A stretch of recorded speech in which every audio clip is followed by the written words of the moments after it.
Welcome back to another Post Media Senators panel. I'm Bruce Garrioch, special edition here today with James Duthie of TSN. And a reverse question period, James. I'm going to ask the questions today, and you're going to provide all the answers. But I thought, I haven't put on a bow tie in 260 days, so I thought I'd put one on today just for you. James, well, first of all, this is a dream come true. I actually had dreams this way when you're in your bow tie asking me questions on question period. They're horrific. Those dreams are horrific. They're nightmares.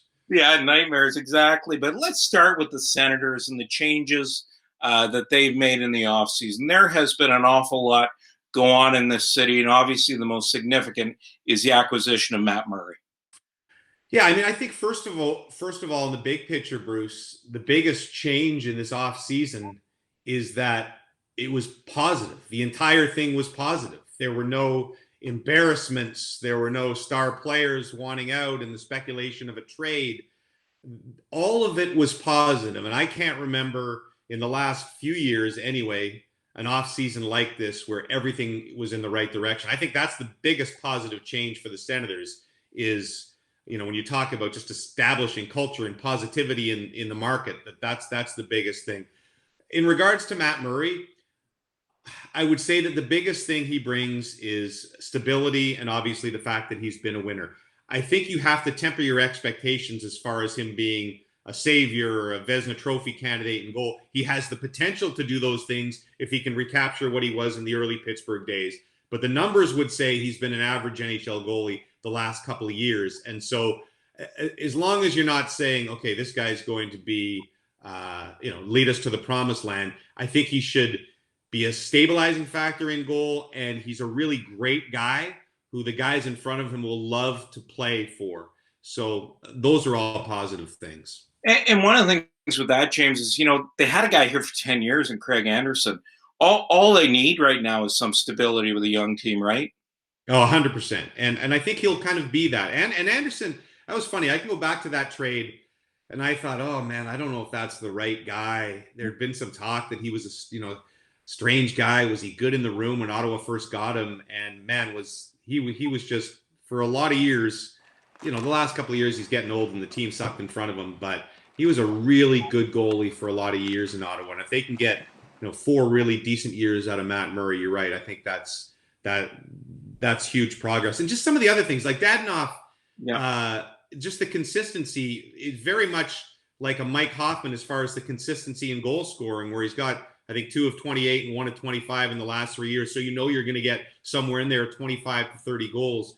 And then like Goodbranson, look, I know he doesn't skate as well, but I remember my pal Roberto Luongo, when Florida traded Goodbranson, he was really upset because he thought that Goodbranson brought intangibles. He really loved having him in front of him. And so maybe the numbers don't show, and, maybe he's not the modern player in certain ways of skating and puck moving, but goalies really like having that guy on the blue line. So I hope he really works out for Ottawa. Well, and you know what, with the addition of Josh Brown, you talk about Dadonov, he's got 80-plus goals in his last 3 seasons. That's a good addition. One of the guys, though, James, that people are really excited about is the acquisition of Tim Stuetzle as the number 3 overall pick in the NHL draft. If he is here, what should the expectations be for him? I don't think you have to put a limit on them. You're not going to go Crosby, McDavid or whatever, but I think the next tier is possible. I think of the last couple of World Juniors, he was in the top 3 players that I left most impressed with, particularly last year, and playing on a team that really he had no help and they didn't do very well. And for him to at times dominate certainly his shifts and dominate against better opponents when he was playing, opponents like Canada who had 5 guys who were excellent, and he was quite often almost by himself out there, I think really said something about the guy. So as everybody said at the draft, I think he's one of the most NHL ready-made players to come out of that draft, and I can't wait to watch him play. So I think, I don't know if there's a comparable, but star player, maybe not superstar player for a lot of years in Ottawa is a fair expectation. One of the things I think that's probably going to become a topic of discussion is the whole World Juniors factor, James, because if the NHL happens to settle here on a start date in the next couple of weeks, do you think he would be better off to play at the high level of competition at the World Juniors or come to an NHL camp if it does indeed open, let's say, December 15th? That's a tough one. I know that certain players, what they say publicly is one thing. What they say, and I think that certain players will play a couple of World Juniors and kind of be done with it in their mind. And that's why you sometimes see guys come back at 19 years of age who've been dominant at 18 and not necessarily have that spark. You expect them to come in and be, the most dominant player in the tournament, and they're not really. And I think part of it is they move on. Tim probably expected to be playing in the NHL last year when the World Juniors ended at this time. And so and again, I'm not projecting what his feelings are, but I've seen that numerous times before with players. So I think probably Lafreniere is kind of like that, okay, he won his gold medal. He was brilliant last year. The World Juniors is done. He's ready to be an NHL player. Maybe Tim is like that as well. So I don't know what is better. I think that specifically depends on the player. Some players can come back and have a dynamite World Junior, and that can propel them into success right away in the NHL. For other guys, I think playing pro hockey might be better. I think that might be the case for Stuetzle. Yeah, and I just know that that's going to be the next debate. But at some point here, are we going to see the Senators and the other 30 teams take the ice this season? Because it seems like we're in a real as we speak right now, we're in a real holding pattern. Just the way that cases are going on both sides of the border really concerns me, Bruce. There were reports of, multiple outbreaks again in a couple of NHL camps yesterday. I know we saw this before the bubble. And everybody was saying, oh, they'll never get to the bubble last summer, but they ended up getting there. But it's different. Once they got to the bubble, it was a bubble. So they were safe and they were able to play hockey. This is not the same situation. And so I think anyone who gives you an accurate prediction now, it's just, we're all wildly guessing at what's going to happen right now. I am very doubtful that they're going to get started on January 1st. I know they really want to, but I just think there's so many hurdles to get over that they might have to push that back a little bit. I really hope we get something. I don't think they should. I know they want to play a 60 or 70 game season. I think that they should be content with something like the last lockout year. If they could get 40 or 50 games in, I think that would be just fine, especially considering the situation we're in right now with the pandemic. But again, I think we are all making semi-educated guesses on this. I really hope they can get started January 1st. I'm just not sure. Well, one of the things we all have a lot of time for right now is reading. And one of the reasons we had you on was, oh, look, you just happen to have a copy handy. Product placement is one of my fortes there, Bruce.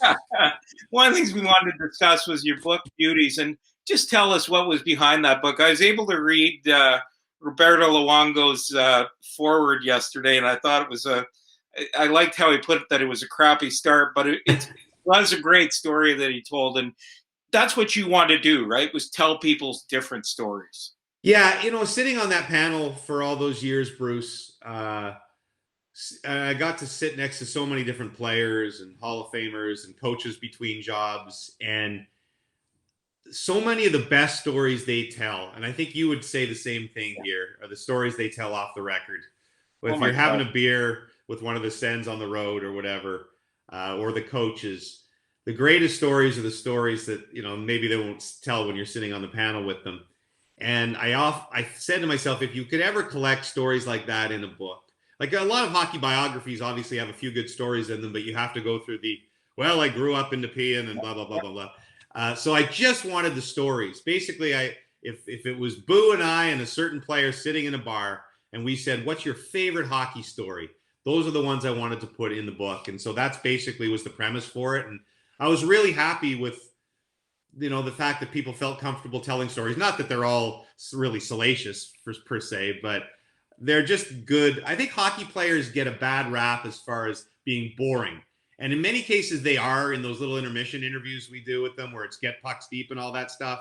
But I think if you get a player away from that environment, that they have great stories to tell, maybe better than any other athlete. And I think the book shows that. I think one of the things, if you sat down with Gord Wilson and Dean Brown and I, we would tell you, James, the best stories we ever heard was on an off day in Pittsburgh. We went out for a few beers with Lance Pitlick and Ted Donato and Sean McEachern, and they absolutely told us the funniest stories we ever heard. And no day in the 28 years covering this team has matched that. Is there one story, without giving away too much in the book, that you really liked? It's funny. It's kind of like picking your favorite kid, which I have one. I just can't say it publicly. But I think that most people would expect, there's a Wayne Gretzky chapter and there's a Sidney Crosby chapter that's really great from his time in Rimouski and McDavid and Bobby Orr. And I think people will expect me to say that. But my favorite chapters in the book are kind of from other people that people don't know. Like there's a chapter on Scott Foster, who before David Ayres won that game as an emergency goalie for Carolina, Scott Foster did it for Chicago. And Scott Foster, David Ayres had practiced with the Leafs 150 times. He knew them all. David Ayres was an accountant, a pure beer leaguer, and he had never even met an NHL player, and he gets to play in an NHL game and shut out the Jets for 15 minutes. There's another guy named John Ronan who nobody would have heard of, who played for all the lowest level minor league teams and basically lived slapshot. And you might remember this. Cole Bardreau, against the Senators and Craig Anderson last year, scored his first NHL goal on a penalty shot. Just another night in the league. But for Cole Bardreau, he'd broken his neck in college. He'd had 2 other life-threatening injuries.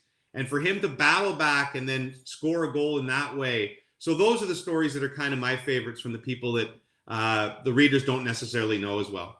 And just to wrap up here, I know that one of the things that after you did the book, Kevin Weeks shared with you, a great story about, Brian Kilrea and Anne Murray. And yeah, we're doing both riding that bus with Brian Kilrea listening to Anne Murray. Yeah, that one made me laugh so hard because I know all those killer stories about Anne Murray. But we're doing Beauties as an animated segment now. The Weeksy story is not in the book. I try to get some different stories on the television side, and he does a great killer. Maybe not as good as Jim Ralph does, but he does a great killer. And actually sang one of the Anne Marie songs. And I actually laughed out loud when I saw that cartoon, which people can find on tsn.ca of Weeksy sitting on the bus with Anne Marie playing in the background. So anytime you can get a killer story in, it's worthwhile. Well, we really appreciate your stories today. And as you know, I think your book would make a great gift for Christmas. So I've got my sweater here and I'm all set for Christmas, right? So well, Christmas. So. I should have put it on, but I had a jacket made that has Beauties on the inside for more product placement. So I could get my tailor to do like a Beauties bow tie. Yeah, you could get the logo, and then you could debut that on Question Period when we start playing hockey again. That's what it's all about. That sounds great. Listen, thanks for joining us today on the Senators panel. I'm Bruce Garrioch with TSN's James Duthie.